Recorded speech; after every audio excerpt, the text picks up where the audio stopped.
Good afternoon, ladies and gentlemen. I am going to take over the microphone because of an incident that occurred not too long ago. And that is that the chairperson became filled by appointment. First of all, that is not according to our rules and the CCNRs and the by rules. Secondly, I understand that the Roberts Rules of Order are now prevailing. If so, I would like to invoke the item that is mentioned on the second edition on page 135, whereby the resignation of any officer must be followed by a vote. If it is not followed by a vote, therefore the officer may withdraw his resignation, of which I will now withdraw my resignation. Therefore, as of now, I am the chairperson of this delegate assembly. Does anyone object to that?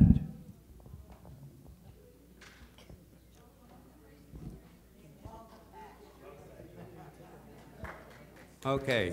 I object.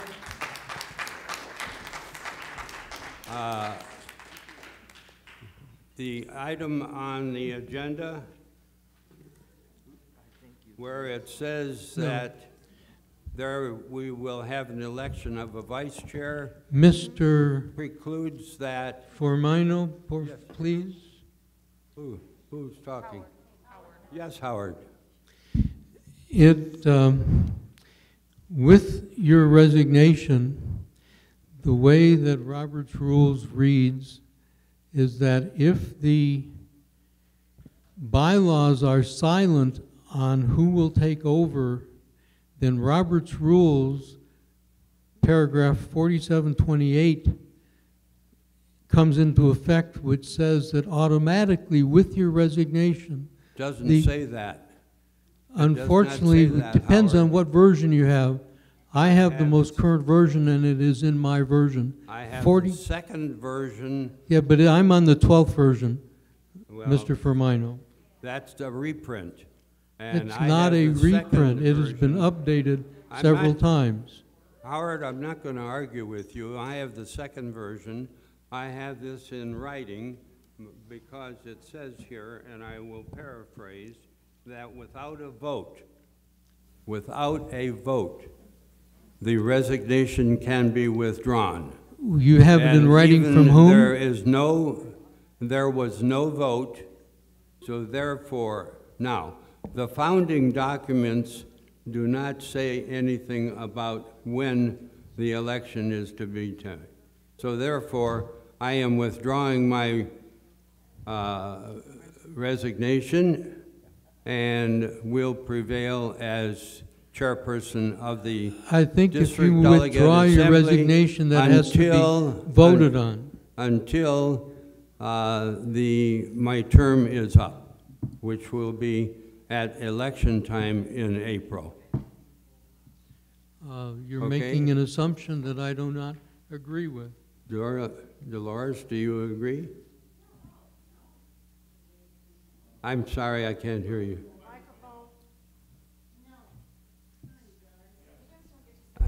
No, I do not agree with the way it's being handled. Then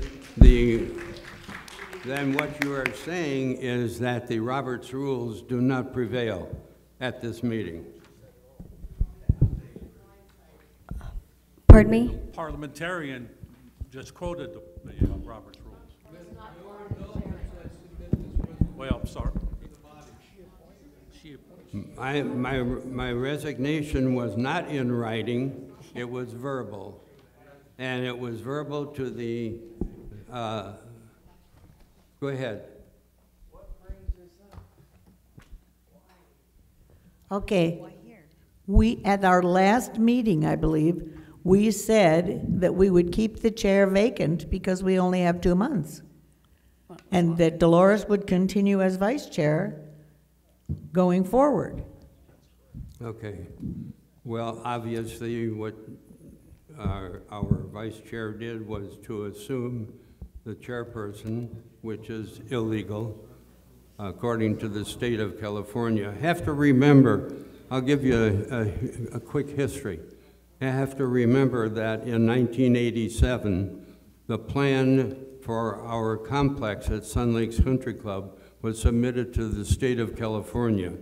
It was approved by the state of California.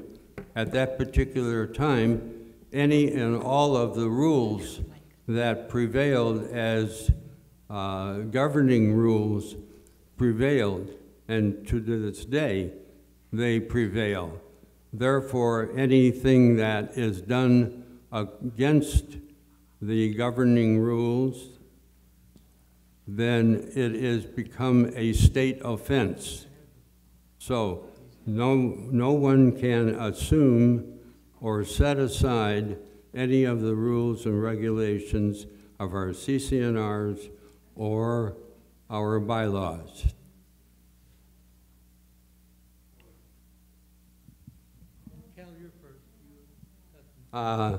Would, at this, go ahead, Cal. I haven't looked at the passage Joe's speaking about, and I have no reason to doubt what he is saying. What I did look at was raising a question of privilege based upon the actions of the vice chair outside this meeting. If you check, this is something that Howard did not cover in our tutorial, but a question of privilege is brought before the body, and it cannot be debated once the motion is made. The reason for a motion of privilege is or a question of privilege is to resolve some sort of injustice or impropriety that's happened in the meeting.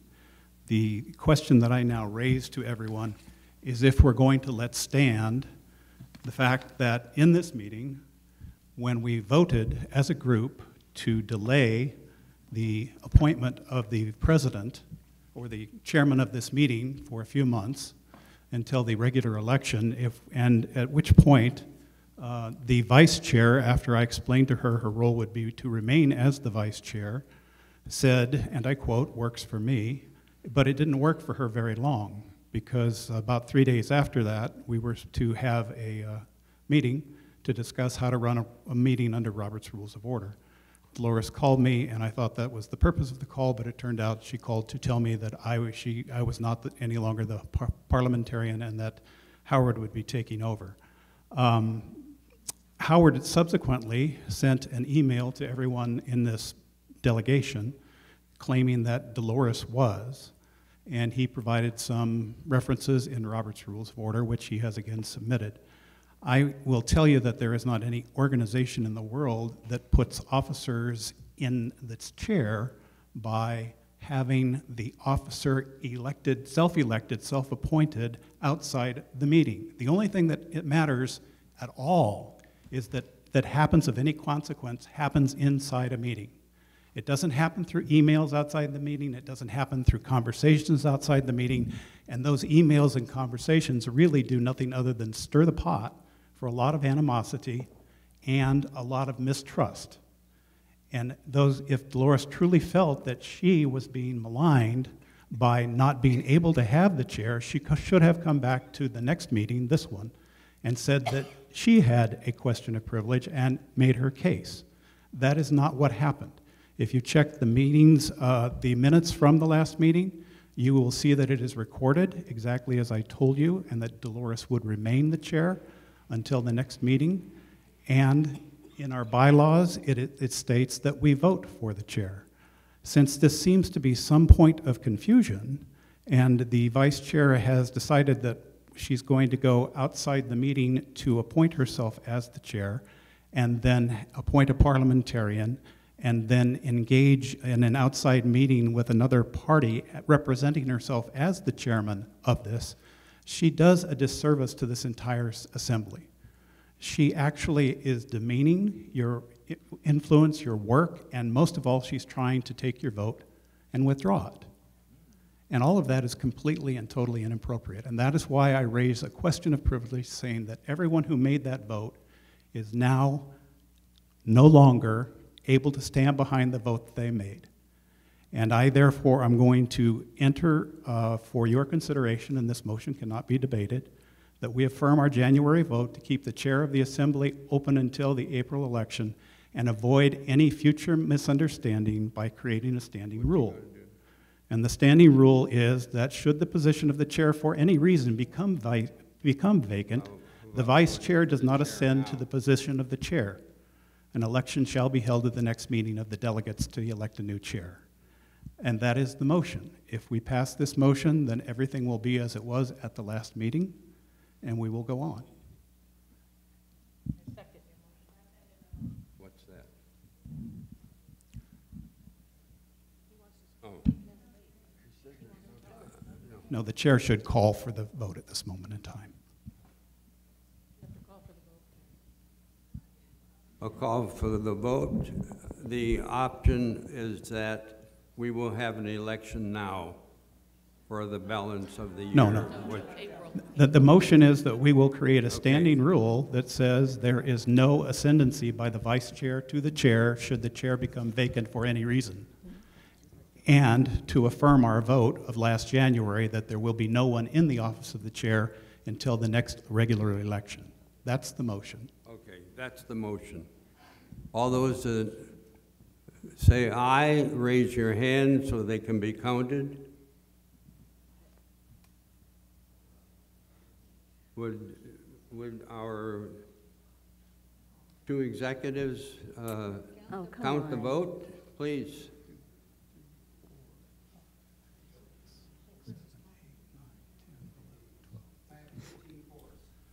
I'm sorry? 15 to 4, okay. 15 have voted for the motion to pass. That would mean that there would be, since the chair did not vote. So the meeting reverts back to the vice chair. Correct. It's yours.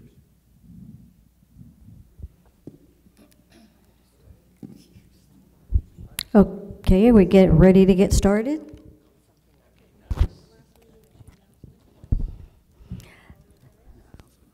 Thank you all for coming.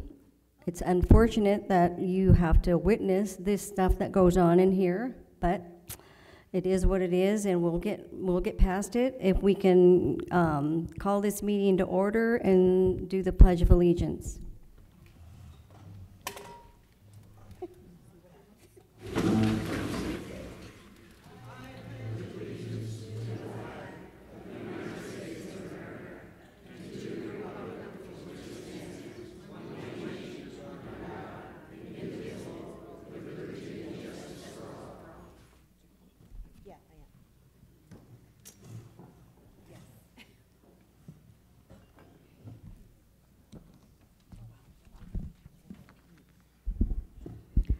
Okay, the first item on the consent calendar is to review, modify, and approve and adopt the agenda for today. Are there any changes?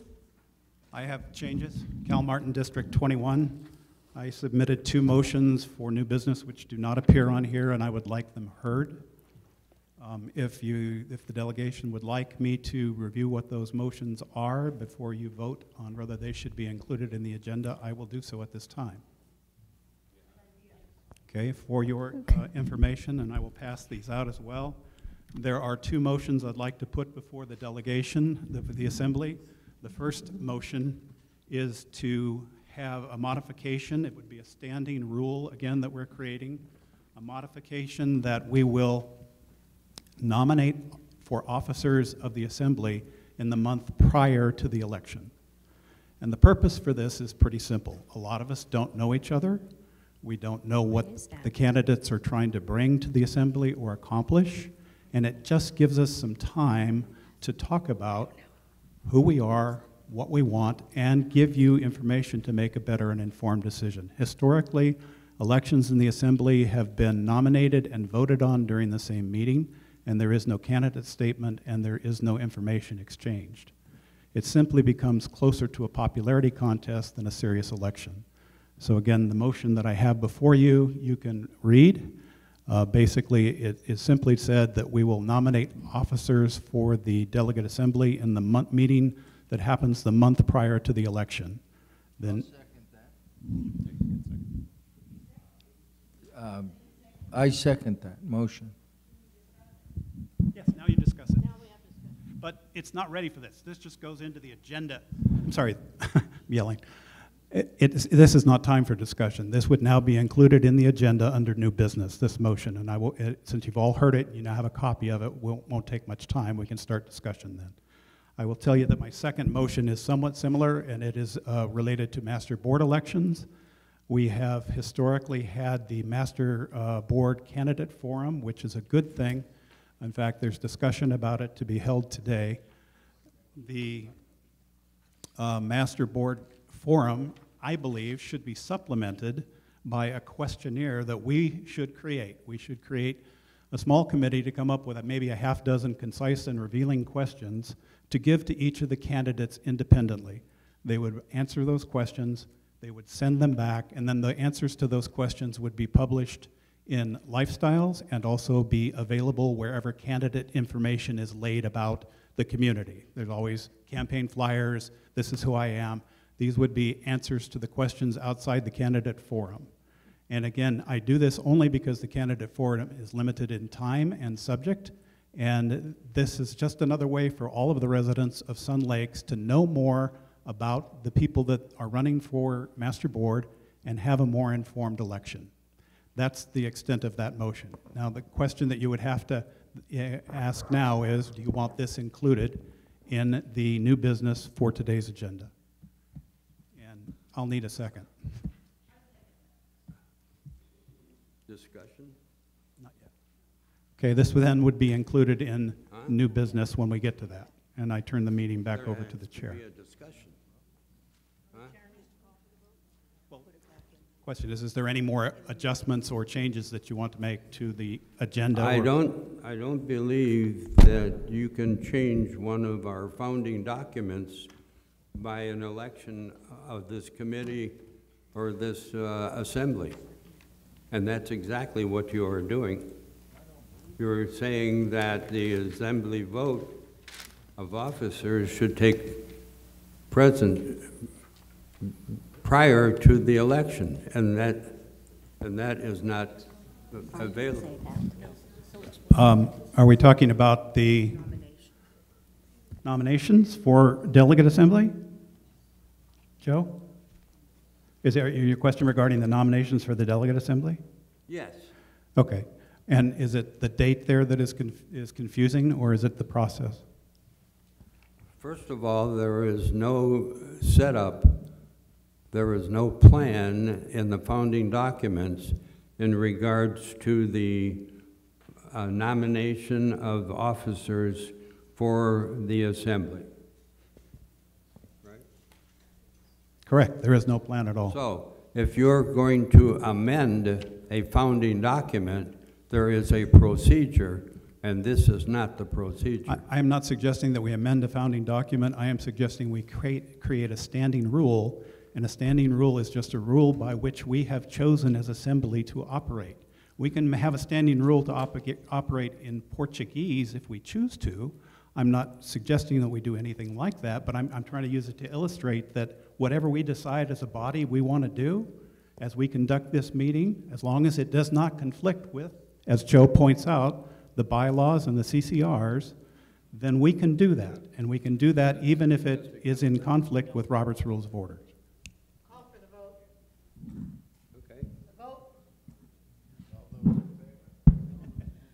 The only thing we are deciding at this moment in time is whether to include these two motions on the agenda. That's all we're voting for right now. All discussion will come when we get to the point New business. in the meeting. So now you need to call for a vote. Well, there To is, include or not include these? we will include it in the new business. No, we need to vote on it. Okay, may I have a vote or to vote these two items in as new business on today's agenda? Okay, Okay, approved. Okay. They are added Yes, yes. New business. They added to this agenda? Okay, are we done with that? Yes. Okay, now we go on to approve the minutes from January, oh, go ahead, Jeannie, I'm sorry.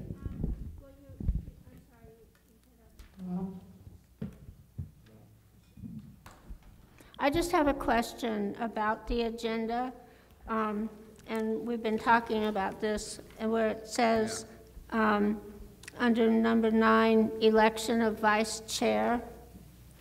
I thought, are we going to discuss that later also?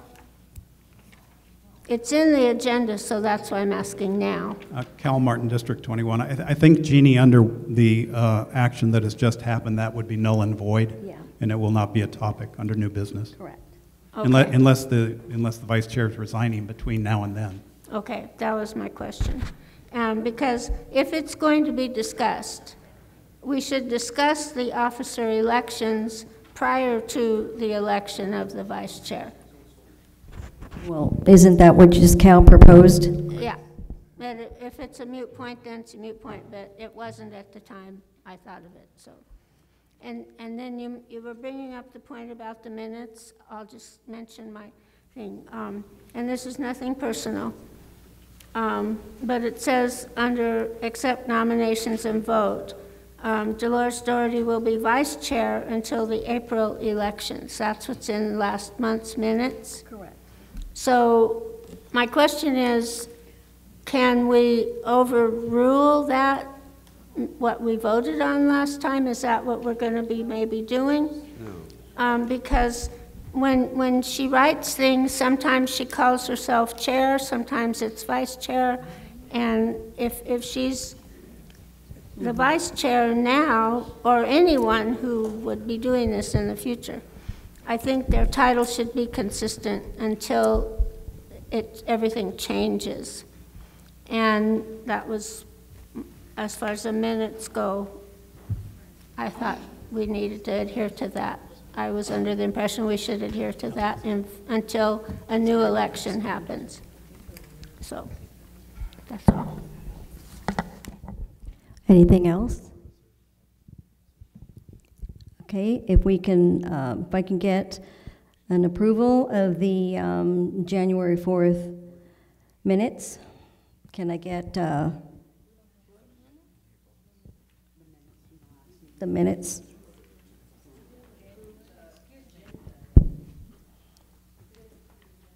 Yes, Linda. My question is, according to the agenda, we have a consent calendar and we have attendance, and attendance is that thing going around, right?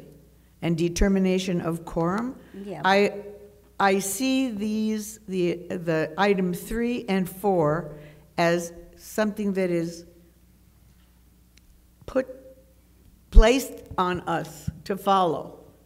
And I mean, we've never had that as an agenda item. We've never had a consent calendar.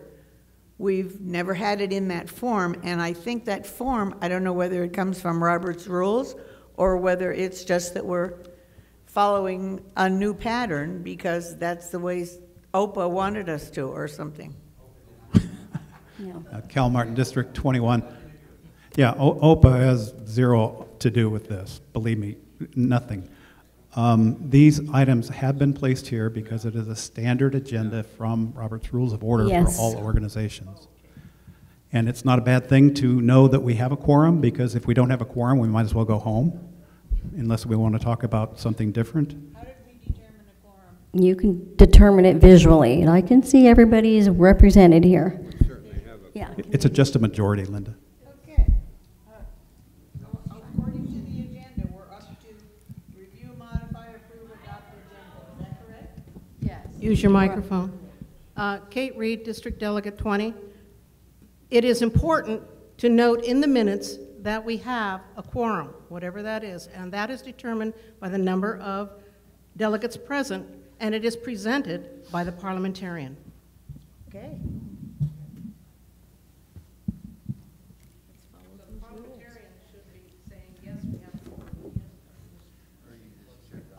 Not necessarily.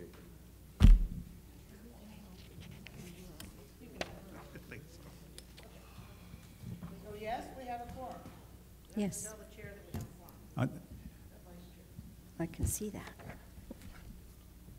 Madam Chair, we do have a quorum. Madam Vice Chair, we have a quorum. Good thing I have eyes. Okay, we still haven't gotten an approval of the minutes from January 4th. Do I have a motion to approve? So moved. We are still on item A. We have not approved the modification of the agenda. I thought we passed that. I'm sorry. What did we not get? We voted to add those things to the agenda, but we didn't approve the modification of the agenda. Yes, we did. No, we did not. Okay.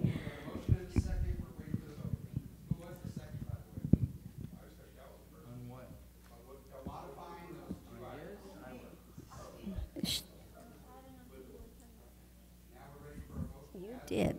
Okay, can we get a vote on moving the two items that Cal mentioned as new business on our agenda? Can we take a vote? I see. In the affirmative.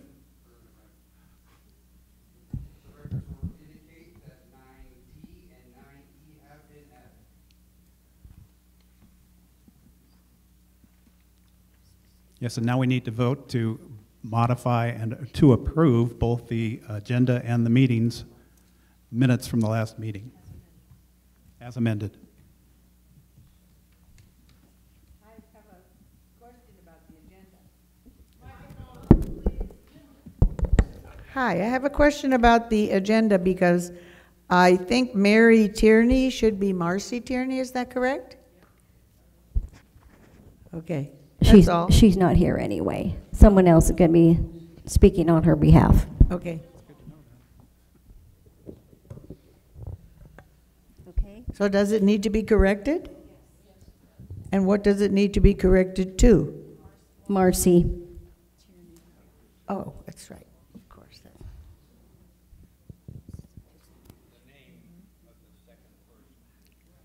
Correct. From Mary Tierney to Marcy Tierney, who she's not here anyway. She's out of town, and Beverly Simmons will be speaking on behalf of Charity Weekends. Yeah. We have to say that Barry Simmons is going to be there instead of Marcy Tierney.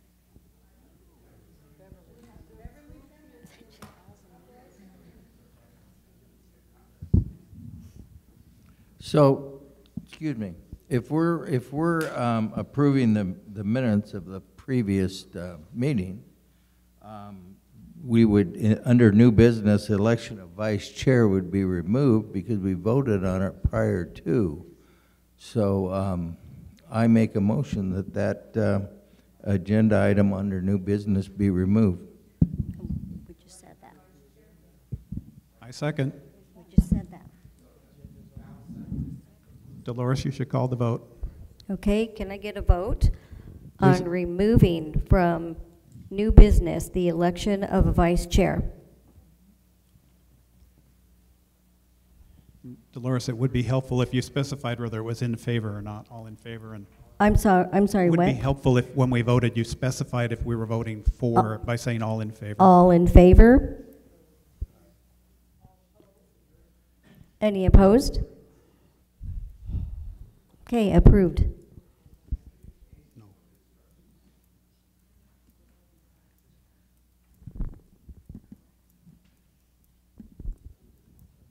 Okay, can we move on?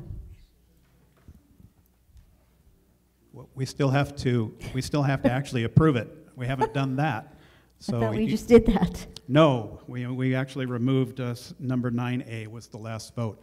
Can I make a motion, please, before the assembly to approve the consent calendar with modifications to the agenda and modifications to the minutes?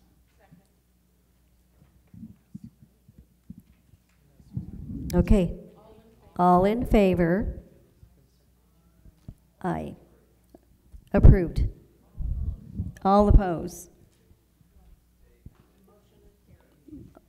Motion is approved.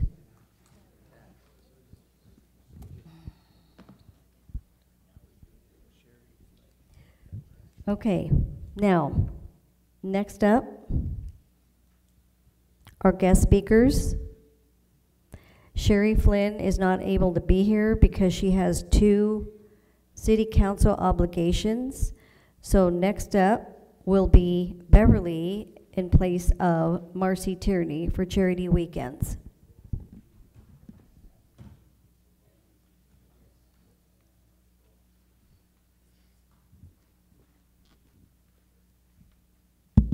Hello, everybody. Yes, I'm Beverly Simmons. I'm one of the 3 people who are on the steering committee for the events for the upcoming charity weekends. The other 2 are Marcy Tierney, who is out of town, and Lee Stone, who is back there mixing your sound for you. So I wanted to talk to you just a little bit about where we're going. We've been having our meetings. Some of you have been there, and I appreciate all the help that you're offering so far. Our first weekend is only one event this year, but that'll be different next year, and it's the English Tea, which is in March. Sold out, so sorry. But it sells out, it's only 98 people. The second weekend is Weekend at Augusta, April 12th through the 14th. We did this 2 years ago, and then Easter got in the way, so we didn't do it last year. But we are going to be doing it this year. It's a weekend event, Friday, Saturday, Sunday. All of our events this year are just that. So the Weekend at Augusta starts with a green jacket affair, a big gala that is being chaired by Debbie Robbins. Then this is a big change. The Monster Scramble is moving from June to April. And it will be on a Saturday, which we're really excited about because that gives the opportunity for anybody who still works to actually come and play in this event. So what that tells me is this year, that event's going to sell out in a heartbeat. So if you want to play in it, make sure you watch. I would imagine sign-ups are going to go out probably around the beginning of March. And the sign-up for the Monster Scramble will be in both of the pro shops. Marcia Midget is back to handle that one. Hold your question, and I'll get back to you, Linda. Thank you. And then our final event in April is the Sunday at Augusta. We will be here in the ballroom. We will have a ginormous big screen TV that we've already contracted with, where we can watch the final round of the Masters at Augusta. Along with that will be fun little things to do, and there'll be food, and of course the charity bar will be there. That will start, and this is the best part, you get an opportunity to win a brand new custom-made golf cart. And this year it's going to be red. So it's opportunity drawing that you do there as well. So that'll be fun. That's being run by Lee and Debbie and probably Marcia. They're going together to do that. I'm going to tell you about the following event because that is in June, and that's all your favorites, including the Pro-Am, the happy hour, and the pancake breakfast and ball drop. And I would like to request the help again from this assembly for getting out the opportunity drawing tickets and the ball drop tickets to every resident here in Sun Lakes. Typically what you guys have done before, and we're so appreciative of your help, is to take those tickets and stick them in mailboxes along with your newsletters. So we will make sure we'll get that to you in plenty of time for you to do that, and you don't have to make double trips. I will put that request in writing and formally present it to this delegate assembly, as well as dates that would happen. But I wanted to put it out there and say how much we've appreciated your help before, and we would appreciate it again. So beginning of June is our biggest event, but it's still just Friday, Saturday, and Sunday, but those days will be packed. And our final event is in September. I'm not going to go into a lot of detail because it's way down the road, and we keep changing stuff. But the fashion show is in September, and we've got some other really unique and fun ideas for September. So watch for that. You'll see information in the lifestyles. Courtney has given us a page, half a page every month to do that. So you'll see information there. You'll see information on 97 and a variety of other places. So just watch. If you ever have any questions, please call me, call Lee, or call Marcy. Thank you for your time. Did you have a question still, Linda? Mike. I was wondering about the fashion show. Was it going to be in the Yeah, September. First one, or it's in September? September. Any other questions? Thanks for your time. I appreciate it. Thank you, Beverly. Now up is Michelle Walter for the Welcome Home Committee.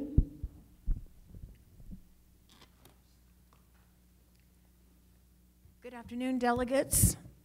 I'm Michelle Walter with the Marketing Advisory Committee, and I also chair the Welcome Home. Our Welcome Home was held on January 25th, and for those that were able to make it, let me tell you, they did a fantastic job with the food.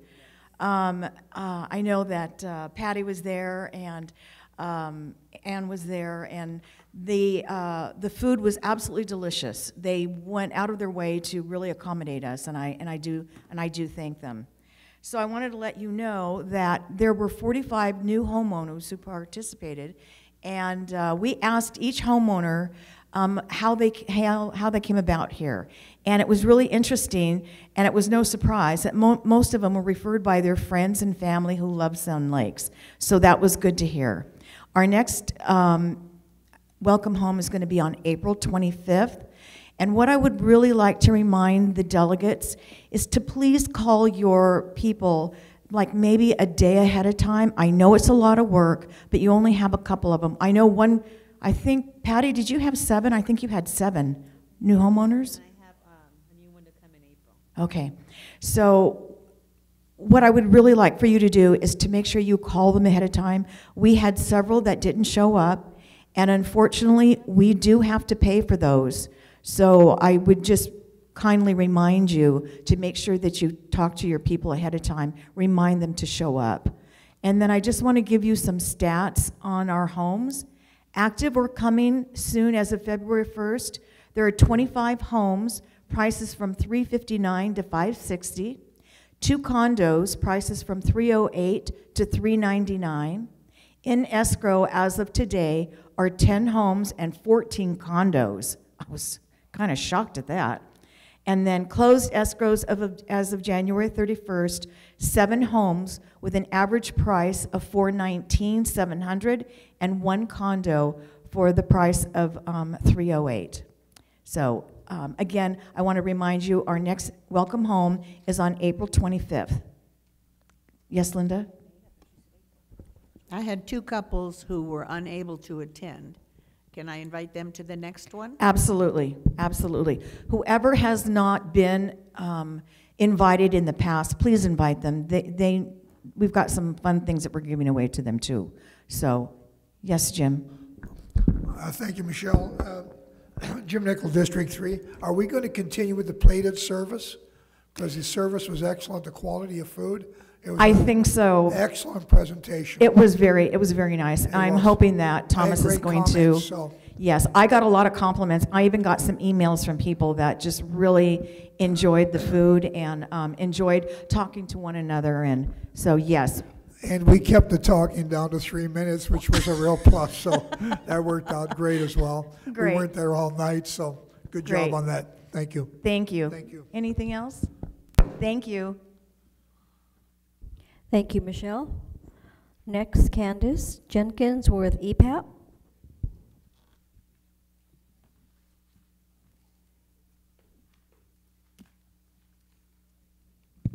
Good afternoon. Good afternoon, everyone. I'm going to talk about the new resident registration and the paperwork that goes with that, and the paperwork that the delegates hand out to the new residents, because I've had a lot of questions and a lot of confusion. So when we have a new resident come in and register, they meet with Manny, and he gives them the EPAP manual, the file of life, and a letter that says Introduction to EPAP. This letter talks a little bit about EPAP and the different positions that we have. Once Manny has all of his paperwork done, he generates a Excel file that he sends to all of the delegates, and it has the new residents that have registered by their district. And then we have a volunteer that puts together the packet that you guys all have that has the paper clip and that is stapled. So when you go to your mailboxes and you get a digital copy of the new residence, but you don't get a copy of this paperwork and another copy of the Excel file goes in your mailboxes. So if you have 2 new residents that have moved in, you're going to have a copy of the list of residents and 2 of these forms attached. At some point, either the district delegate or a zone captain, somebody who is assigned to each of the districts, goes out and meets with the new residents and goes over this packet with them. The second page has all of the resident information that is put into your program file of all of the residents in your delegate. So I just wanted everyone to understand the process and how it goes and where the paperwork comes from. Do you have any questions? Okay, so EPAP is going to, February 6th, we're going to have a person come and talk from a company called Sea Devil Lighting and Mobile something, and I don't remember what the mobile something is. But they have generators and batteries for home use, and they're going to come and talk about the differences, how many watts of each you need to what term do I want to use? To plug in and get your CPAP to work when we have no electricity, how much you would need for your refrigerator if you wanted to plug it in, or what you need for a whole house. So that'll be February 6th at the Community Awareness. Then on February 15th, Clark Botha will be coming to talk to us about how to stockpile your medications and changes that were made to Medicare in 2024. And last, on February 17th, which is a Saturday, we will be having an open house in our Emergency Operations Center, and that will be from 1 to 4 p.m. We really would like everyone to come and see the center and see how we operate, what goes on behind the scenes when we have an emergency. So, does anyone have questions? Yes? What was the date again on that Saturday? It's February 17th, from 1 to 3 p.m. I lied, 1 to 4. I have a question. Yes. Who did you say was going to be here on the 15th? Clark Botha. It's B-O-T-H-A, and he's the pharmacist at Loma Linda on Highland Springs, and he'll talk about how to stockpile medications for an emergency so that you can save up a 2-week supply, and then changes to the 2024 Medicare. Yes? When is that meeting? That is Thursday, February 15th. It will be here in the Master Ballroom, and it is at 1 to 3. Anything else? Thank you. Thank you, Candace. Now we'll move on to the chair report. And you all should have a candidate forum committee in front of you. The candidate forum, as you know, and those of you that don't, is on March the 6th at 4 o'clock in the main ballroom, where everybody will get a chance to submit questions and to be asked of the candidates. Those that are on the committee are Ann Hofert, she's the chair, Dan Cosner, Cal Martin, Jim Nickel, Greg Voico, and Dave Miller is going to be keeping time on that day. On this list, you'll see the tasks that this committee will be taking on prior to that forum, candidate forum. And we need to have these planning and arrangements completed by February 15th. Excuse me, what time is the forum? 4 o'clock in the main ballroom. 4 o'clock. on March 6th, and then we have a delegate assembly meeting on March 7th, the very next day.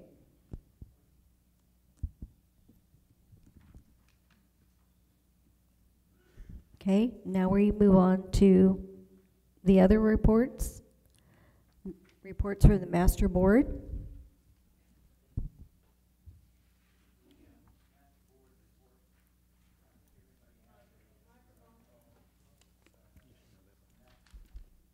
The master board report. I think everyone has a copy of it in front of them, but let me point out a few of the items of interest.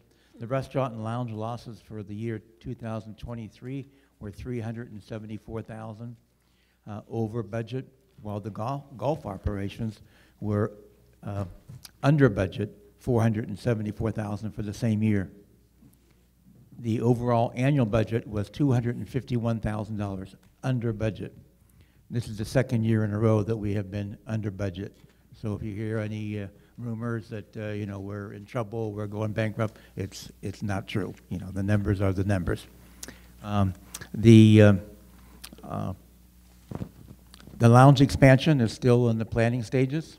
Plans were sent to the city of Banning in December for approval, and we still have not heard back. We're going to be pursuing them and having more meetings with them and trying to get them to expedite that entire process. But as a result of that, the construction won't be approved and won't begin for another month or two delay. So we have to wait for plan approval. You know, when you're going through a construction process, as you probably know, there's always delays and issues that need to be resolved. So that's where we're at on that. The board appointed Gene Dobson to a delegate for District 10. Welcome aboard. And as mentioned before, the candidate forms are available and must be returned. This is for the master board by February the 7th at 5 o'clock. There'll be an orientation meeting at February the 9th. After that, the candidates can begin campaigning and putting out signs. A Meet the Candidate Forum is going to be held by the district delegate on the 6th, 4 o'clock, main ballroom. Ballots will be mailed on the 8th, March 8th, tabulated on the 10th at the main clubhouse ballroom. Now, one of the issues that you may encounter is timing. If you want to send out questionnaires or questions to the various candidates, we won't know the candidates, who they are, until the 7th. And if you're going to send them out for return to be put in lifestyles, the only lifestyles they could be put in would be the April lifestyles, in which most people will have already voted. So it might be something, you know, a great idea. I encourage you to still do it, but just let you know that it may not have an impact this year, but it would be good for future years to have that out and available, and most likely have it in the March lifestyles article. Would have more impact upon the membership and the voters in our community. Thank you. Do you have any? Yeah, just Bob, may I ask a question? What are we saving by eliminating breakfast? Some money. We're in a transition period here with the food and beverage operations, and we're trying to evolve and not lose as much as we have been, and that's just one of the temporary things that they have recommended, and we okayed their recommendations. But it's not a significant amount of money. You're right, Joe. But it's just savings. The numbers were down.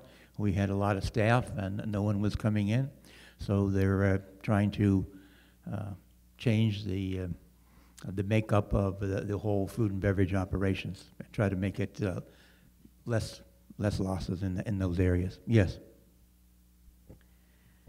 The Lifestyles Advisory Committee meets on February 7th.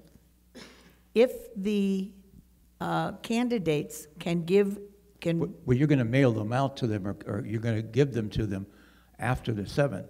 Well, and then you want them to respond. You need to. It would be. I'm just saying it would be difficult to get it in the March lifestyles. That's all I'm saying. That's not what I'm talking about. If the candidates have on the 7th, if they can produce a paper that they want in Lifestyles, then we can look at it in Lifestyles. Absolutely. On that And- day, but and that is they for will be- March. They That will be in that article. I'm referring to what Cal had suggested about questions, questions about what their positions are, what their experiences are, what their qualifications are. That's a little bit different than the candidate statement. Thank you. They will be, and they always have been, and they will be also. Thank you. Yeah, I just wanted to touch on a couple things really quick. A few months back, we, as an association, rejoined the Banning Chamber of Commerce. And myself and Beverly have been trying to go to the monthly breakfasts and trying to make inroads and make nice with the city, as always, and play the political games. And the first or second month we were in, they named us Spotlight Member of the month. So our picture was in the Banning Chamber paper and so forth. The reason I bring that up is the February Spotlight Member of the Month is one of our delegates, Fran Hanratty, who is a volunteer with the Chamber. I just wanted to congratulate Fran in front of everybody.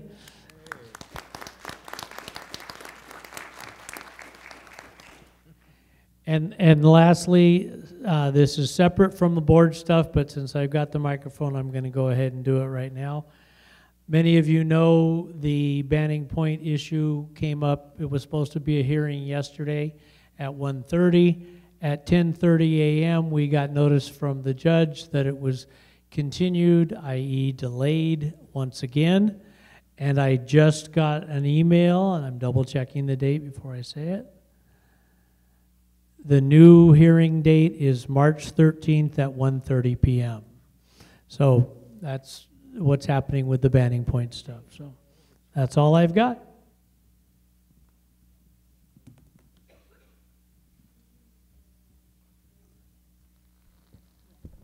The paper that you sent us here, that you gave us here, a message from the master board, can you send that to us electronically so that we can include it in our newsletters? It's already sent to the printer. Yeah. The request to the board was to have a physical copy in front of you guys here, so that's why it's here. But it's already sent. The printer already has it. So. Okay. So it'll be included in your. Any other questions for the board? Okay, any comments from administration? Just quickly, as a reminder, Valentine's Day, the menu is on the website. I believe it's also in the restaurant. This year will be a little different. We heard from the members last year that had concerns of having to order everything all in one, the starters, the entree, the desserts. So what we have done is modified it. You can choose to have starters, appetizers, or not. You can choose your entree, or you can choose your dessert, or choose not to have dessert.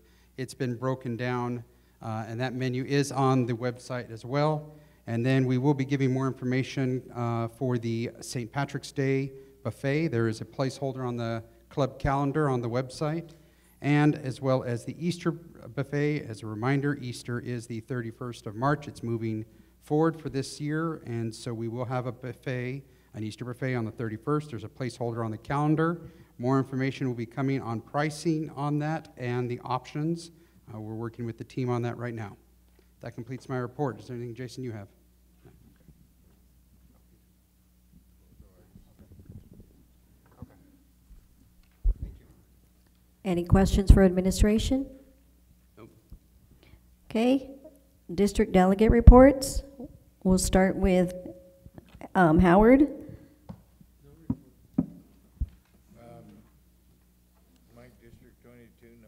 Okay, you want to speak through the, please speak through the microphones. District 22, no report, thank you. Cal Barton, District 21, no report at this time. Kate Reed, District 20, no report this time. Linda Spalding, District 19, no report. Oh, my goodness. That's first. I just fainted. District 18, Joe Firmino, no report. Nita Cook, District 17, and no report at this time. Greg Voitko, District 16. Nothing to report. Ditto, District 14. Jeannie Vaughn, District 13. Our month for the Fill the Cupboard was January, and we collected $562 in cash, and we had 30-some boxes, and we partnered with District 23, and they had another 30 boxes. So I don't know how full that truck was when it left, but it was very full. And Janice and I had a great time shopping at Walmart with all that money. We filled up 3 grocery carts. And then, of course, it was the downpour and lightning and thunder as we walked out of Walmart, so everything got drenched. But I talked to Anna, and she said, not to worry, they dried everything off, everything was fine. Also for District 13, we have revised, and I know you can't see this, but this is our district home chart. And there's only 64 houses, so we haven't all fit on one page. We have revised this to comply with the street designations that EPAP does. And I would encourage you to maybe think about rezoning with your zone captains and complying so that you're in the same page with EPAP, because they will appreciate it. If there is an emergency and you say District 5, Zone 5 in District 13, they will know exactly where to go if there's a problem. So you might want to think about rezoning your district. We can't change our district, but we can change our zones. So, thank you very much. Ann Hofert, District 12. Question has been brought up to me regarding the lighting. My corner is very, very dark. I did have myself, had gutter lights put on my gutters, which I did myself, and was told to remove them because I didn't get approval. That kind of helped my situation there on the corner because of it being very dark. But if you go around District 12, the amber lights are just not bright enough. If there are people walking, you can't see them. So I would like to recommend that something be done for safety's sake in the districts, but particularly on Country Club is very, very dark with those amber lights.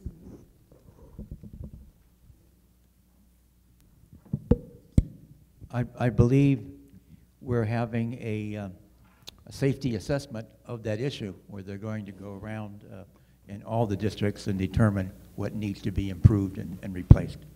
But it has come to our attention and we appreciate it. So we'll let Mark know. Thank you. Oh, here he comes.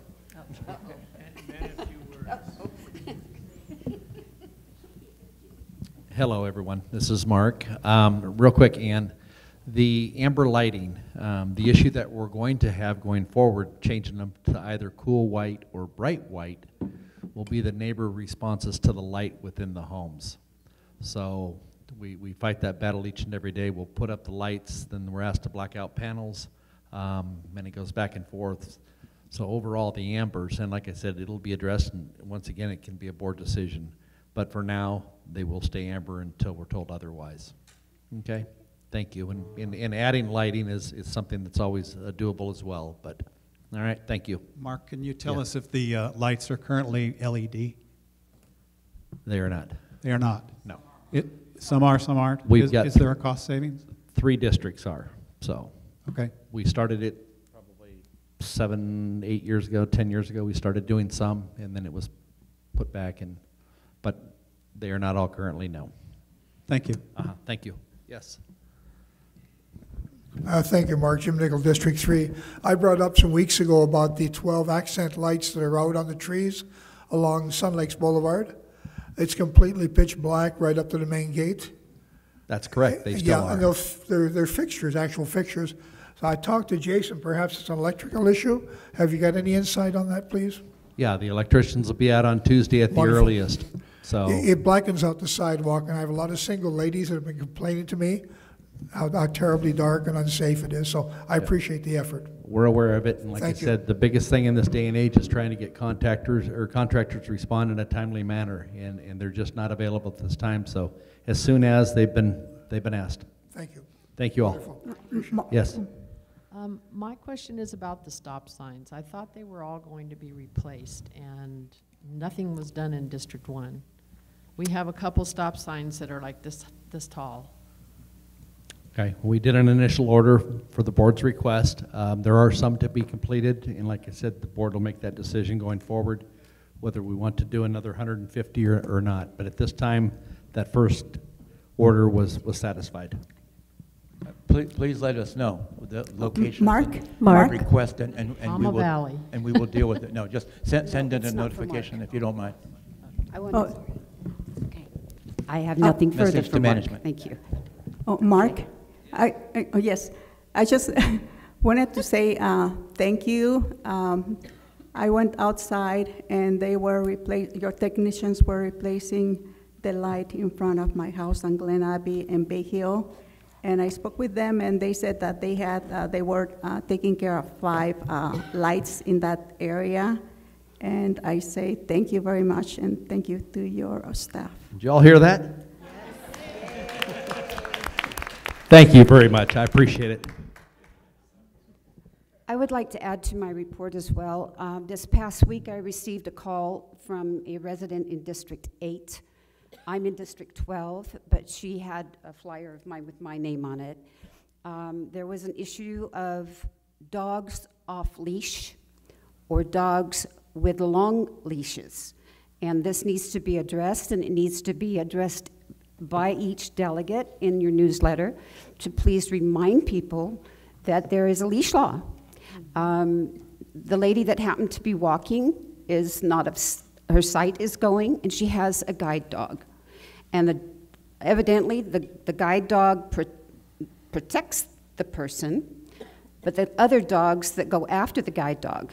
So we have some off leash, and so it's making that person really hesitant on taking walks.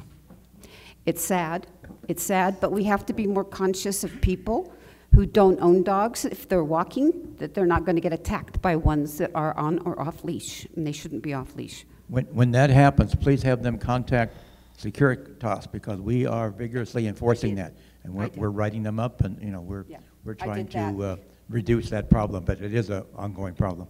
It was addressed to Mike, and Mike did make contact with the resident. She lived in District 3. So it happened to be friends of the one in District 8. That's where it came from. So it was addressed, and he did follow up. He did follow up with her, but without her knowing who the owners of the dog is, because she cannot see, it's very hard to get a hold of Securitas and say, hey, so-and-so's dog is off leash. Thank you. To that, I met with the lady, she walks Molly, and apparently there were 2 situations where dogs were on a leash, but her dog is very protective of her, and I met with her in her home, and she is really, really blind. She has a card that she produced to these people, and they kind of laughed it off. So it looked like one was from my district, one was from another district that was walking the dog. And so I told her to call me when that happens, and I will be there immediately. But on the other side of it, she is moving to the lakes because of her eyesight. So I saw her walk yesterday. She came by my place. She's doing fine with her walker, and she has the cane. So, but I'm keeping the tabs on her. Thank you. To add on to that, yesterday I saw a bicycle and a dog on a leash. It's just as bad as a dog on a leash with a golf cart. Yes, it is. So we need to remind our people that, hey, watch out. That's the conclusion to my report. Thank you. Yes. It seemed like a couple meetings ago or whatever, we were talking about stop signs, about some that were going to be lighted or something more than bigger or whatever.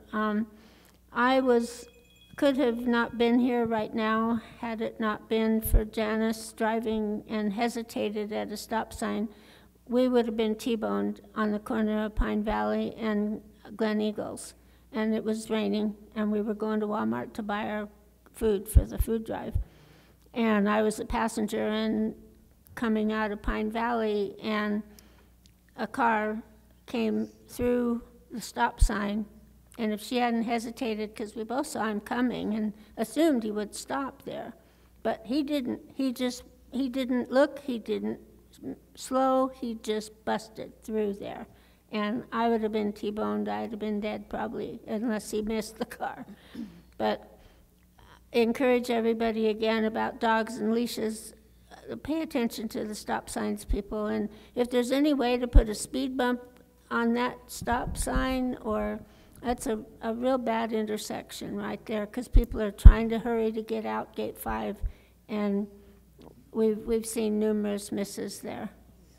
Thank you. I can refer that to the Safety Committee for their review and analysis and recommendation. I don't know of any lighted stop signs that we've ordered, but we can order additional of the larger ones, you know, with the reflective tape around it. You know, that's helped a lot.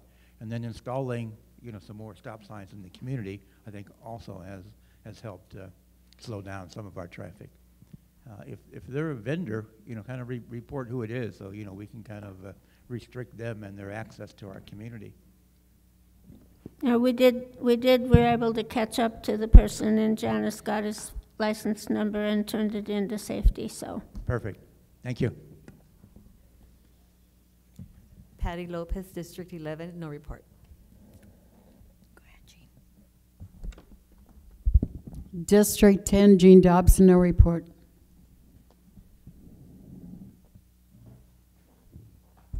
District 9, Linda Vieira, no report. District 8, Chris Gonzalez, no report.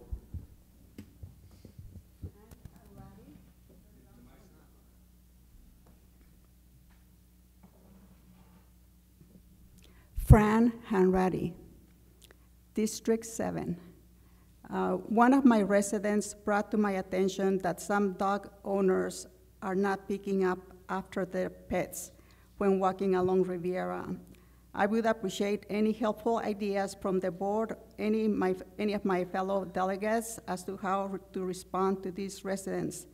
Please see me after the meeting if you have any suggestions. Thank you. I also like to say an additional comment. Since for this term of delegates, we have had breakfast in the sandwich. And the month of January, we had 16 residents. Most of these residents are people who moved here back in the late 90s. And this is their only outing. We all know each other very well. We have about 16, 14, it varies, but I am very sad to see that the sandwich will be closed going forward. Thank you. Fran, and we will be modifying, and I guess it was not in the flyer. If you have an event with a group of people, your club, you can still schedule that through the food and beverage. It's going to be treated as a little small banquet. So we can accommodate yours. There are several groups within this community that have always come for having their breakfast meetings. That will continue. All that will change is now that we're going to do a BEO. So you'll be talking with Letty or Linda, how many people are coming, and they will set up that kind of like a little banquet so you can still have your breakfast here. Thank you very much. Mm-hmm. And we'll be adding that delegates to the flyer so that is made aware to all of you, your clubs and groups.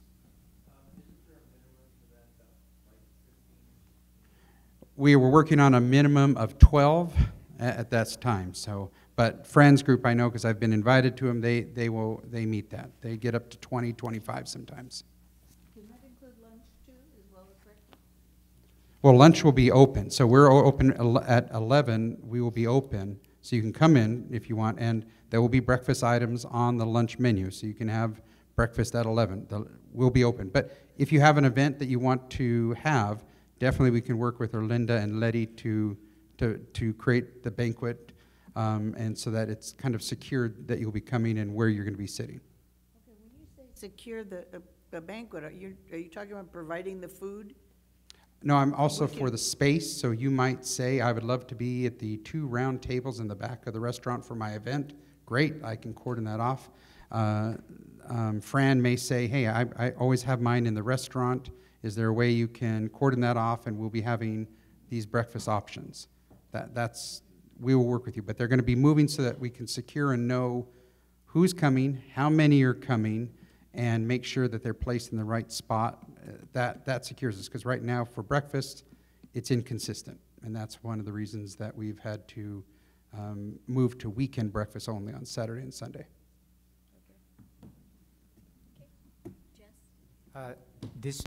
Jess Ocampo, District 6, nothing to report. Dave Miller, District 5, no report. Jim Nickel, District 3. My district is having a food drive for the Banning Senior Center, and if anybody's listening, it's a great way to participate. Last year we filled a van completely, and I was over there on a Friday, and let me tell you, these folks need help. Some of them are not doing very well, financially of course, and the other thing they need a lot is clothing, especially men's clothing. So I've been donating a little bit, but I've encouraged people to do that. The other thing close to my heart is the blood drive with Livestream, if I may mention that, on the 5th. It's at the Banning Senior Center. I participate in that, and I think it's a great cause. There's always a blood shortage. So I encourage everyone to donate and get involved. Thank you so much.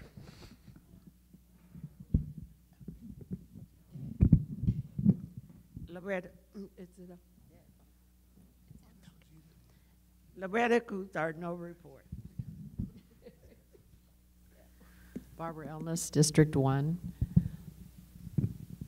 I just wanted to compliment the Welcome Home Committee for the really nice dinner that we had. And I made sure that my resident came to the dinner because I drove her. Otherwise, no other things to report.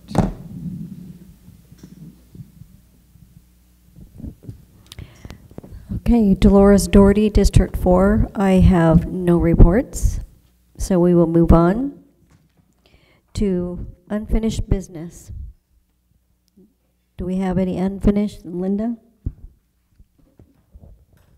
A few months ago, we had a small group working on the handbook, and at that time, now I would like to ask, are there any delegates who do not have handbooks for themselves and for their alternate? Because we've got to provide them. What district, Howard? Any other district? No alternates have them. Okay, but how many delegates need a handbook? So that you can pass it on to the next delegate. You need one? Well, yes, but I mean, everybody should have one. And I want to make sure that you have one, because if you don't, we will provide you one. So how many people need one for themselves, for their district? 1, 2, 3, 4, 5.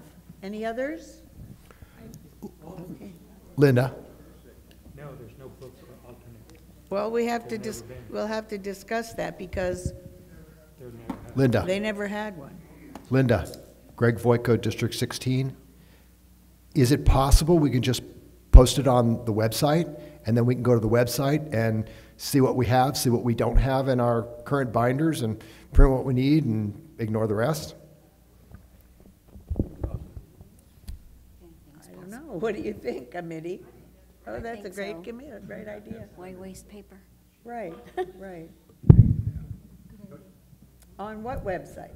Our website, Sunlight. sunlakecc.com. Under There's a space on there delegates. for Delegate. district delegate business. Mhm. I'll help you. Thank you, Greg. Okay. Linda,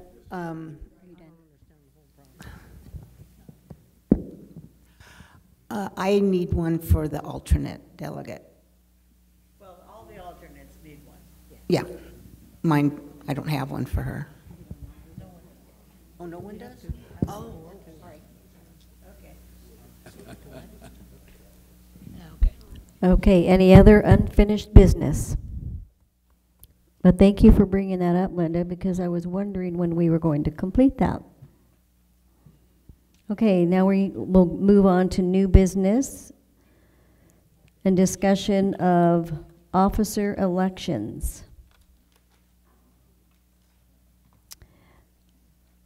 And that would probably come under what Cal had brought up.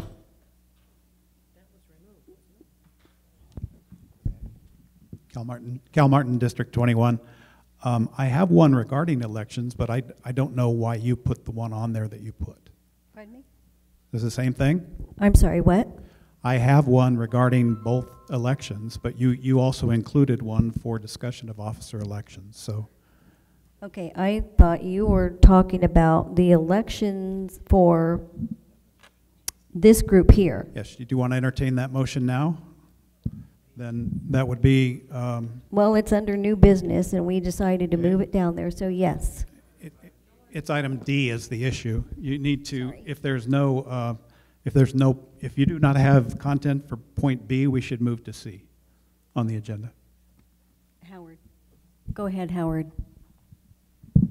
I would like to offer an amendment to that motion for nominating officers, and that. Okay.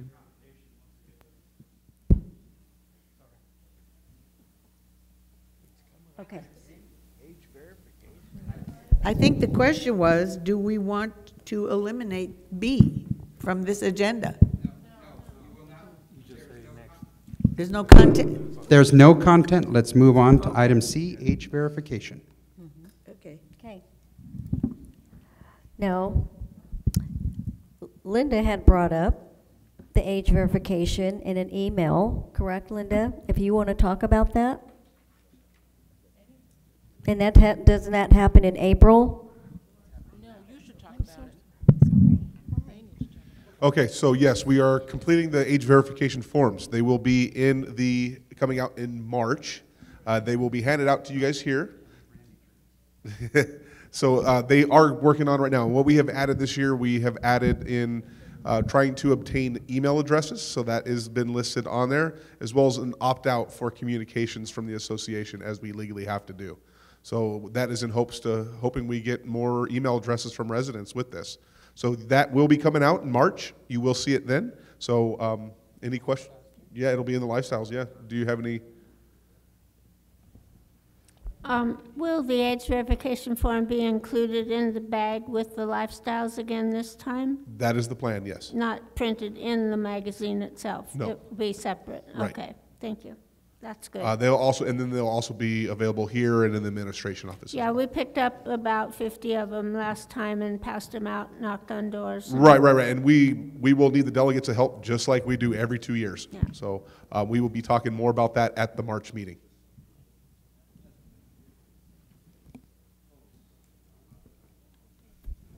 Anything more on the age verification? Okay. Now we can move on to the modification of the agenda that Cal brought up. Cal Martin, District 21. I'm going to make a motion, which you should all have a copy of now, that is relevant to election of officers for this assembly. They have traditionally been held nominations followed by a vote in a single meeting. And I have it in April. I think it's actually when it happens is May, because that way we have new delegates if they are elected to their districts available. So, but it doesn't matter really what month the election is going to be in. The standing rule I'm proposing that we create through this motion is that nominations for officers of this assembly occur at the meeting prior to the election. That's it. Microphone. Give him the microphone. friendly amendments come before the motion is seconded, we should not discontinue nominations at the meeting of the vote. We should reopen them if people have changed their minds and want to be nominated or nominate themselves on the day of the vote. Thank you. Cal, what about those that are not on the ballot, are on the ballot, but not presently a member of the delegate assembly?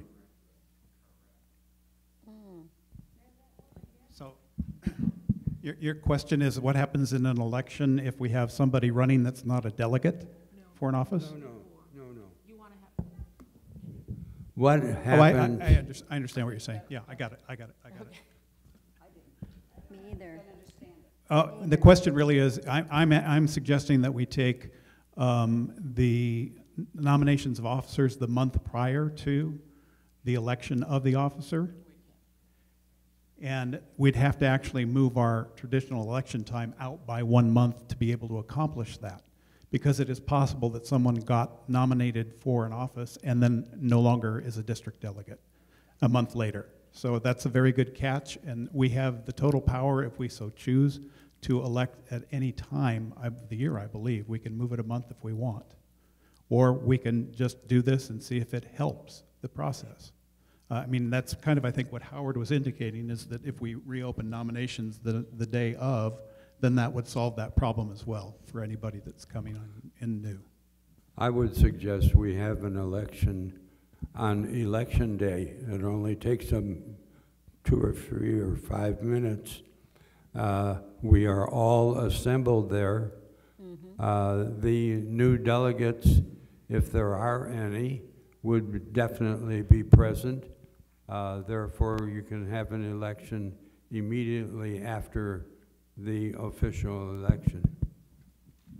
I would just want to clarify, Joe, if that were to happen and this delegation wanted to do that, or the delegate assembly wanted to do that, you would have to close the annual meeting and immediately open a delegate meeting right after that. That would be the process. And have a delegate meeting. Correct. And Joe, that would probably, then you wouldn't have to wait till May.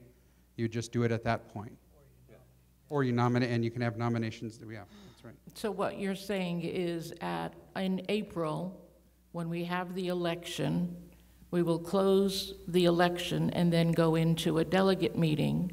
But then the people who are nominated for the positions in the delegate assembly, how do they get their information out? Because I think what Cal is proposing is that we just don't say, oh yeah, I like you, so you're going to be the chair.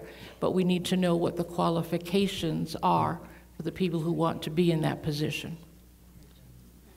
Yeah, and the Jason brought up a good point. You'd have a candidates forum for the delegate assembly then. You would do that at some time before. But I bring up that you have perhaps 2 people, 4 people running for a district delegate. One gets nominated, they want to do it, they're not elected, but the other 2 wanted to be in that. I mean, you'd open up, I think Cal agreed, open it up for nominations from the floor, but I really think you would have to have a meet the candidates for the delegate assembly if you're going to do something like that, to go through their qualifications. And the board would be available for that. Yeah. Okay, so if I understand correctly, what you're saying, Chris, is that we should basically move this nomination process to the very first possible time period following the results that right, are and then so announced. that's actually, I'm just off of what Joe said. I think Joe's recommendation is you have everyone there at the delegate, or at the election, just close the annual meeting, the board will do the officers, and then you're opening a delegate meeting right then. You're all there, and I think that makes sense. But again, you must decide what you want to do. Okay. Jeannie? Well, I think it's a good idea to do it at the annual meeting or the election. But what I would like to see is doing it after the delegates are elected, because there may be some new delegates that would like to run for chair or vice chair, and nobody knows anything about them. So I think I don't know if I need to make an official motion. We're in a motion. But if anyone running for chair or vice chair presents their bio at the March meeting, they should know by then that they want to. And if they don't get elected, then you just throw that one away. But if anyone running for chair or vice chair should present their qualifications to the delegate assembly prior to the election so that everybody knows who they wish to vote for chair. Okay, may I? Go ahead, Barbara. Well, my suggestion would be to have the nominations at the April meeting and then have the vote in May. That would give us a month. That's perfect. Would you like to rephrase the motion and then No. if you make it, I'll second. Why are we changing That's it? fine, or I'll do it. Okay. You do Okay. it. So the motion has been reworded or rephrased and reoffered. Is that correct? I just need some clarification. So when you're talking about this, you're talking about for every delegate or just the chair, vice chair? Just chair, vice chair. Okay, okay. Officers of the delegation. Got it. That's chair and vice chair. So the motion would be that we all, since we will be there anyway, at the end of the annual meeting and the tabulation of the vote, not only will the master board elections be determined, but also the internal delegate assembly elections will be determined as well. And we will know at that time if there are any new members to the delegate assembly. And then at that time, we can go from the general meeting to a closed meeting or a meeting of the delegate assembly to make those nominations.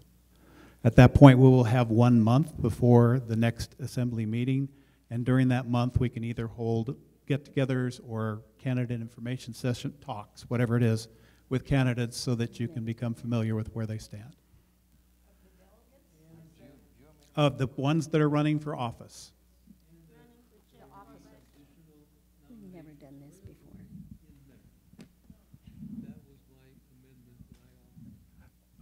Howard, can you tell us why, if we already know who the delegates are, we would need additional nominations, at the delegate meeting where we vote? I already mentioned it, but there are people that may change their mind and decide they want to run, and if you close nominations in April, then they can't be nominated, which is unfair. So I suggest that we open nominations again and see if there's anyone. If there's no one, that's fine. If there are people, it may give us a more democratic way to get people elected. I think that's perfectly fine by me, but since we're taking so much time on this and it really has to be crafted, can we just lay this aside? Because we do have time on this. We have a little bit of time, but that's basically my motion. Yes, unfinished business. We'll table it.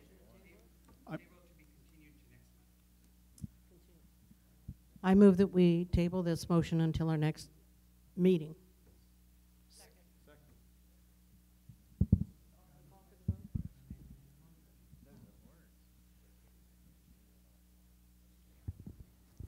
Okay, all in favor of this motion to table this until next month? Do I show hands? All in favor? Approved.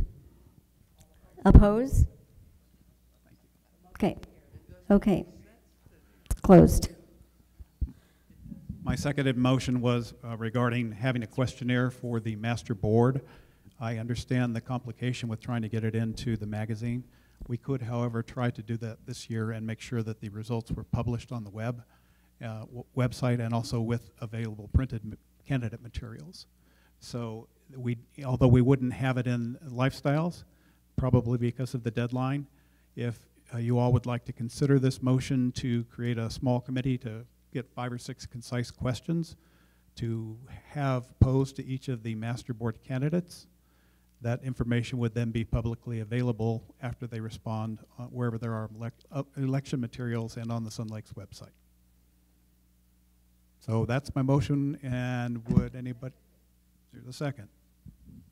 So right now the motion is open for discussion.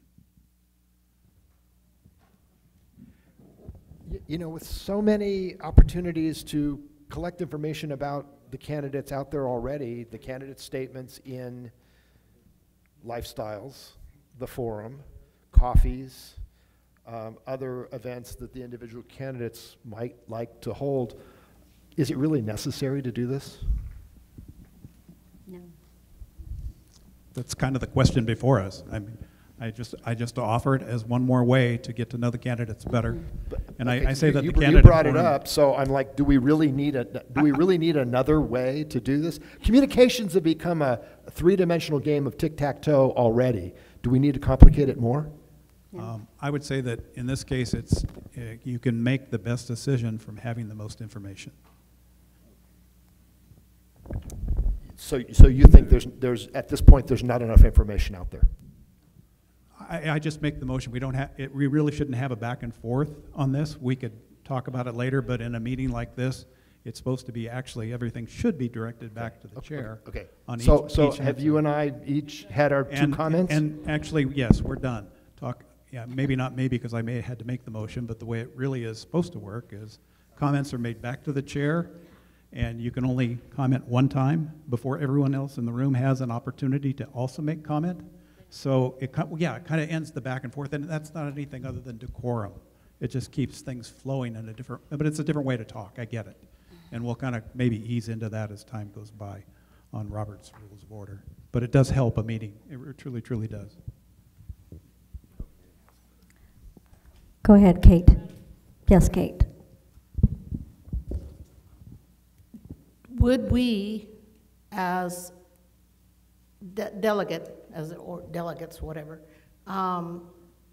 actually have questions for the candidates that they wouldn't have already addressed? So I'm kind of in your camp, Greg. Are we that informed that we can formulate cogent questions for the candidates?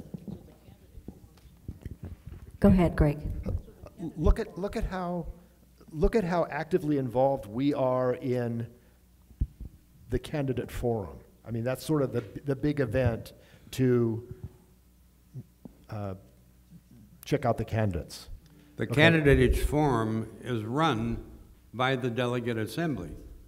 If you can't handle it at that particular time and write out a question for the candidate, then you don't deserve to have an answer. I agree. I agree. I don't think we need to do another one of these. I think everything gets handled when all the members and ourselves submit our questions to the committee that's been appointed, and I think that's sufficient. Because they do have their meet and greets, they have coffees, and they have other various ways for that, all of the members and ourselves, we're members too, to meet them and ask questions of them. So I don't think it's necessary to do another thing.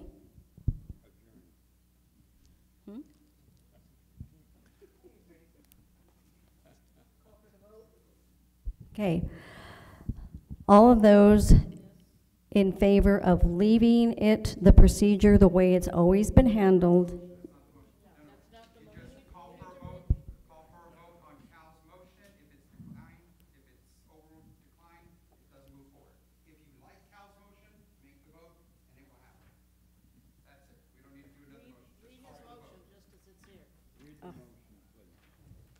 I don't know which one you're talking about, honey. There's so many papers in front of us. Motion to create questionnaire for 2024 Master Board elections. Everybody was given one.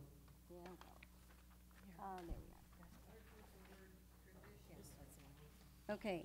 So you need to read the motion The as it was motion before the presented. assembly is a volunteer committee from the delegate assembly should create a concise questionnaire for candidates running for master board elections with answers published to Lifestyles, the Sun Lakes website, and distributed alongside printed election materials. So do we have a vote on this motion that Cal is bringing forward? All those in favor of this will show a show of hands. No. Not in favor? Okay, motion has been denied. So, it was a good thought, Cal. Thank you.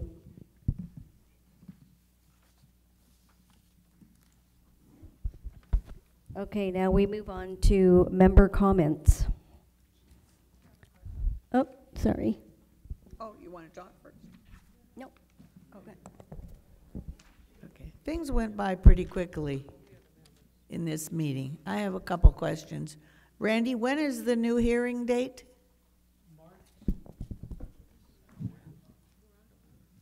March 13th. March 13th. 1:30 p.m., Department 1 of the old courthouse in Riverside.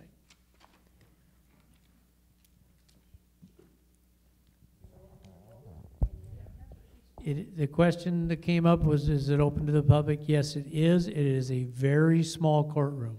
I've been in it when I had to deliver some paperwork there. So it's a very small courtroom. It holds probably 25 to 30 people in the gallery at most. Excuse my voice. Go ahead, Linda. My other comment was, I'm impressed with the Candidate Forum Committee, but I'd like to ask, when was this created? When was it created? When was this committee created? Were they appointed? Yes, they were appointed. I was You appointed? on a 3,500-mile trip to Alaska from here and had no internet access, and so I had to choose, I had to choose this committee to make sure it got done prior to the date that we had to be complete. So yes, I did pick these individuals. Okay. Any other questions, Linda? Okay, now we can move on to member comments. Homeowner comments? Member comments, Joe. We are the members, they are the homeowners. Go ahead, Sue.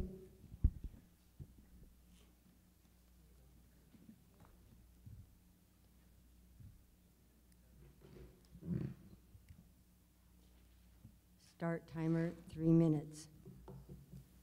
My name is Gladys Sue Savage. I'm here today to thank you for mentioning my name in your district bulletin regarding my efforts to secure the bank statements not given to me after requesting them for 4 months. I had no other choice than to take legal action to obtain the documents every Sun Lake resident is entitled to. In addition to my requests for documents, I have used my background experience to inform the board there are 5% interest rates available for our investments.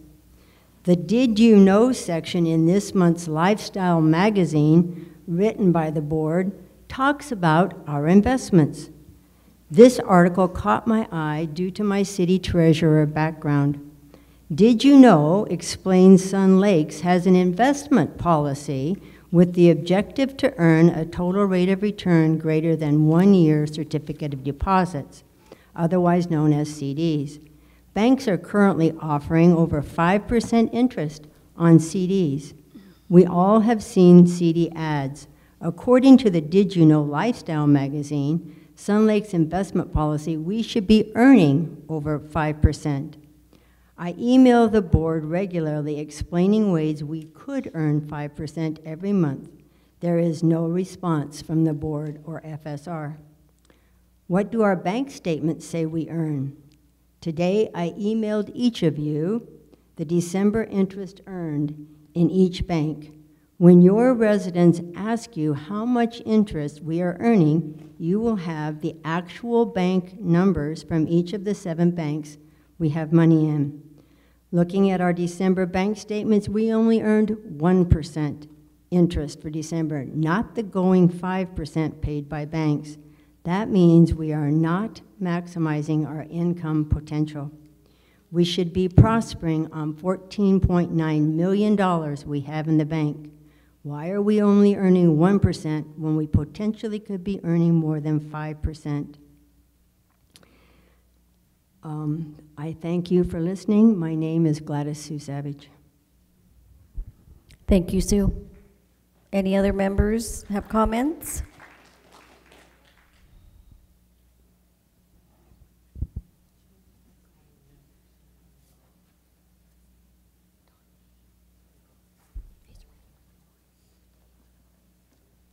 Howard, would you take one and pass it down? There's one for each delegate.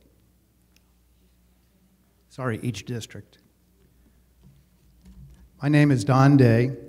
Before I begin my discussion, I'd like to correct a board statement made at your last meeting. I did not resign from the FACT on December 15th. My resignation was effective on December 20th at the end of the last FACT meeting of the year. I chaired that meeting with only a few more days left in my term, which ended at the end of the month. Thank you. The passage of the reserve and replenishment funding. Oh my Sorry. Linda. Is that better? Okay. I'll go halfway. How's that? How's that in the back? Whoop. How's that in the back? The passage of the reserve and replenishment funding with such a high approval rate was commendable. The board should be proud of that passage. To me, what I find even more commendable is the fact that its passage speaks volumes about what can be accomplished by bringing information out of executive sessions and relying on this body of district delegates. Due to lack of clarity and concerned comments made by one of your delegates at the October board meeting, I felt it prudent to review the OPA contract to get a better understanding of the impact on the community. A copy of the OPA contract was provided by management following a resident request for information. You deserve to know the facts of this contract, but before I begin, I want to say the objective of the project is noble, and the founder, as well as the committee working on this project, have put in tons of personal time and effort into this idea. This is a huge undertaking, but unfortunately does not address any of the immediate missing operating procedures required to improve restaurant, investment, and operating cash performance. The list of the 34 policies in the contract are located in the green tab of your packet. In 16 executive meeting agendas reflect that in 16 executive meetings in 11 out of 12 months under the committee update and invited guest heading, discussions were held regarding the strategic plan, process and procedures initiative, and OPA. They're all the same. These were conducted without input from the delegate assembly. The contract details of phases is located at the orange tab in your packet. Phase 1 through 3 are primarily assessments, development of a master index, and a prioritization of 34 policies. Cal Martin provided a great OPA team update of their activities at the last open board meeting. It would be great if the deliverables in Phase 1 that were due to the board on January 4th from Karen Conlon could be provided to the delegates for their review. You will find Phase 4 details located in your packet at the blue tab. This is most concerning part of the contract. Phase 4 cost is undefined and will be billed as time and material. We signed this contract with no idea how many resident dollars are required to implement this project fully. There's also no specified completion date. Thank you.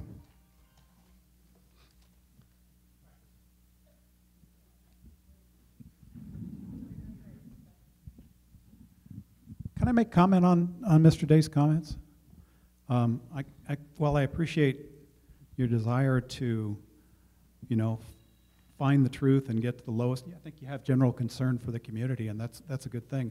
I don't believe, though, that the delegate assembly can do much by, examining the contract from Sequoia Grove. It's kind of out of our lane. It's not really what the delegate assembly is supposed to do. So I'm not sure what you're trying to accomplish by bringing this to us. That's my only comment.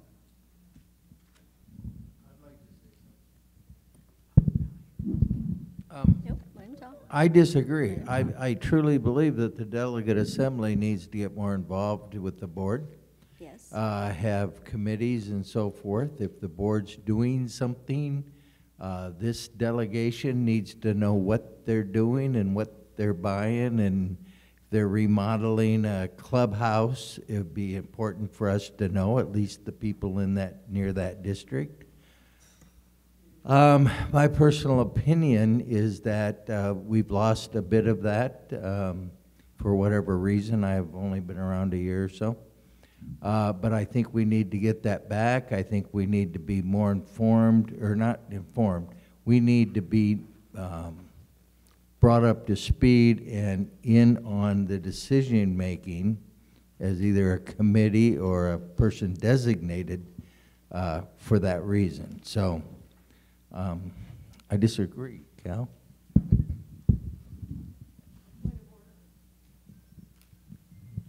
Kate Reed, District 20. Point of order. We as a board are not supposed to be responding to the comments from the homeowners, and it does not develop into a discussion.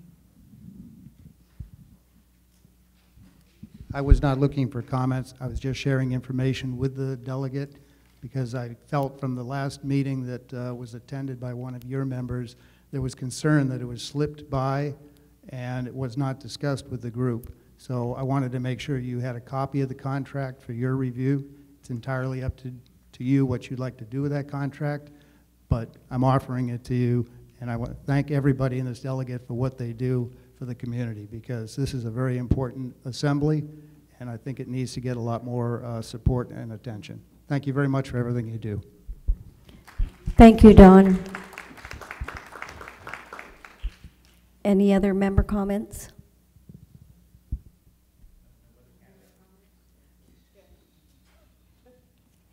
Okay, so any announcements that someone may have missed?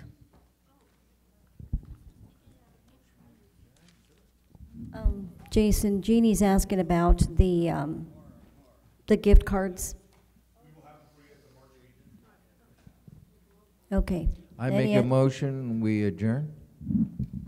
We're getting there. That's the next one. Yes, okay, if there's no more announcements, questions, this meeting is adjourned.